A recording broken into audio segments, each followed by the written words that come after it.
এটা তো বিজেপির সাধারণ নীতি যে ওদের স্লোগান হিন্দি হিন্দু হিন্দুস্তান, এবং ওদের কাছে বাঙালি মানে হচ্ছে সেই রাজ্য যেখানে বিজেপি জিততে পারে না।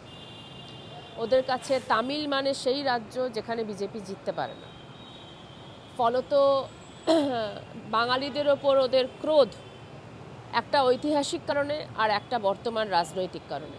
ঐতিহাসিক কারণে এই জন্য যে বাঙালি সংস্কৃতিতে রবীন্দ্রনাথ, বিদ্যাসাগর, রামমোহন, ডিরোজিও, অক্ষয় দত্ত এই ধরনের মানুষ এসেছেন যারা প্রতি মুহূর্তেই ধর্মীয় কুসংস্কারের বিরুদ্ধে আন্দোলন করেছে এবং ধর্মীয় কুসংস্কারকে ছুঁড়ে ফেলে দিয়ে একটার পর একটা নতুন নতুন আইন তৈরি করতে বাধ্য করেছেন ইংরেজদের এবং তারপরে ভারতবর্ষের স্বাধীন সরকারকে।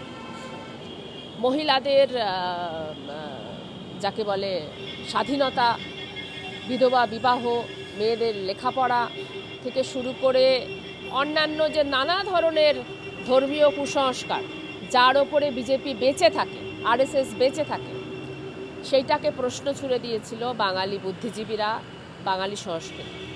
ফলত ঐতিহাসিক কারণে বিজেপি বাঙালিদের বিরুদ্ধে।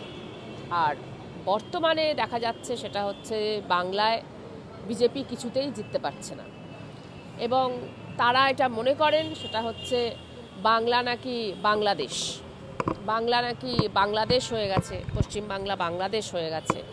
এই যে ধরনের প্রচারটা তারা প্রতি মুহূর্তে করার চেষ্টা করেন, এর মধ্য দিয়ে তারা চেষ্টা করেন পশ্চিমবঙ্গের হিন্দুদেরকে প্রভাবিত করার, কিন্তু বাস্তবে দেখা যায় পশ্চিমবঙ্গের হিন্দুরাও প্রভাবিত হচ্ছে না, অতএব ধর্মের ভিত্তিতেও প্রভাবিত হচ্ছে না। এইটা বিজেপির কাছে একটা বিরাট বড় ব্যর্থতা এবং গোটা দেশ জুড়ে যে সাধারণ পরিযায়ী শ্রমিক যারা বিভিন্ন রাজ্যে রাজ্যে যাচ্ছে তাদের ওপর আক্রমণ করে তারা আমাদেরকে আসলে শাসানোর চেষ্টা করছে।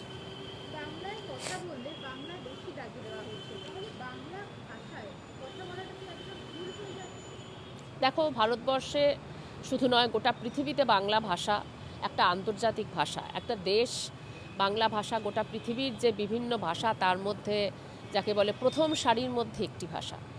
বাংলা ভাষাকে মিষ্টি ভাষা বলে স্বীকার করে নেয় গোটা পৃথিবীর মানুষ।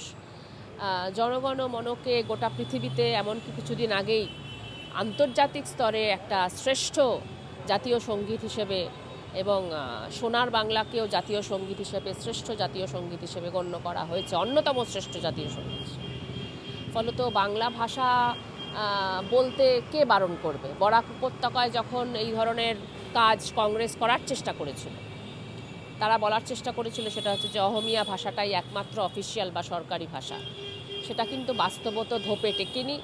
মানুষ শহীদ হয়েছিল, আন্দোলন করেছিল এবং তারপর শুধুমাত্র আসাম নয়, আসামে তো বটেই বাংলা ভাষাকে অফিসিয়াল ভাষা হিসেবে স্বীকৃতি দিতে ওরা বাধ্য হয়েছিল, কিন্তু শুধুমাত্র আসামেই নয় গোটা দেশে এক একটা এই যে ভাষার ভিত্তিতে রাজ্যগুলো গড়ে উঠেছে, কিন্তু সেই রাজ্যগুলোতেও বহু ভাষা আছে, অন্যান্য ভাষাগুলোকেও গুরুত্ব দিতে হবে।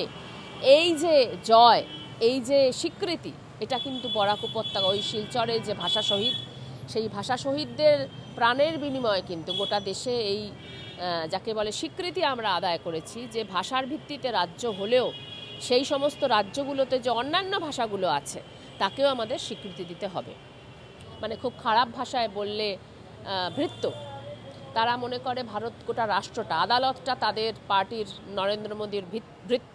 তারা মনে করে সেনাটা হচ্ছে নরেন্দ্র মোদীর ভৃত্য। এটা তারা মনে করে কেন? কারণ বাস্তবত পহেলগাঁওয়ের ঘটনার পর এবং তারপরে যা যা হয়েছে, তারা যা যা চেয়েছিল, বিজেপি চেয়েছিল এটাকে কেন্দ্র করে আন্তর্জাতিক একটা মেরুকরণ, একটা ধর্মীয় আন্তর্জাতিক মেরুকরণ ওরা চেয়েছিল, সেটা হলো না। এবং এই যে সেটা হলো না সে ব্যাপারে ভারতের যে আর্মি, ভারতের যে সেনা, তারা কিন্তু ওই নরেন্দ্র মোদী এক একটা হুকুম করবে আর তারা সেটা মেনে নেবে, এটা হয়নি।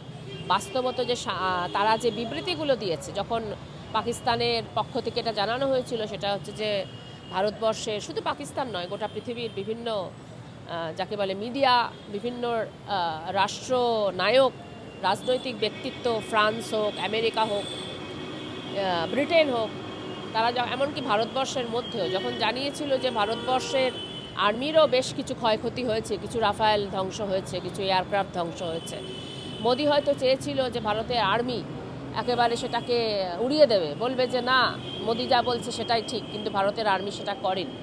ভারতের যারা আর্মির যারা প্রতিনিধি তারা সেটা করেনি, তারা চুপ থেকেছে, কিন্তু তারা বলেছে যে না আমরা পরে জানাবো। তার মানে মোদি ঠিক যেভাবে নির্দেশ দিয়েছিল সেটা হয়নি। মোদি চেয়েছিল যুদ্ধবিরতিটা, যদিও ট্রাম্প কানমুলে করে দিয়েছে, কিন্তু যুদ্ধবিরতির পরেও যাতে একটা মানে পরিবেশ পরিস্থিতি যাতে গরম থাকে, যাতে সীমান্ত গরম থাকে, এই জন্য তিনি একটা ভাষণ পর্যন্ত দিয়েছিলেন। কিন্তু বাস্তবত ভারতের যারা আর্মি, ভারতের যারা মিলিটারি, তারা কিন্তু সেই চক্রান্তের ফাঁদে পা দেয়নি।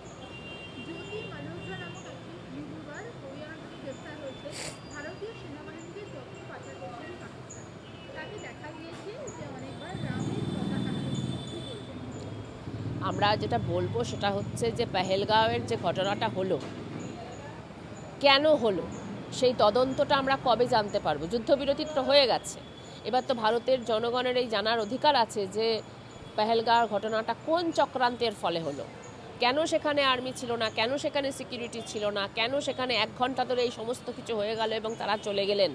তার মানে তো শুধুমাত্র ওই মেয়েটি নয়, ওই ইউটিউবার নয়, নিশ্চয়ই আরও উচ্চ স্তরে যদি কোনো স্যাবোটেজ না হয়ে থাকে, যদি কোনো অন্তর্ঘাত না হয়ে থাকে, তাহলে এই ধরনের ঘটনা হতে পারে।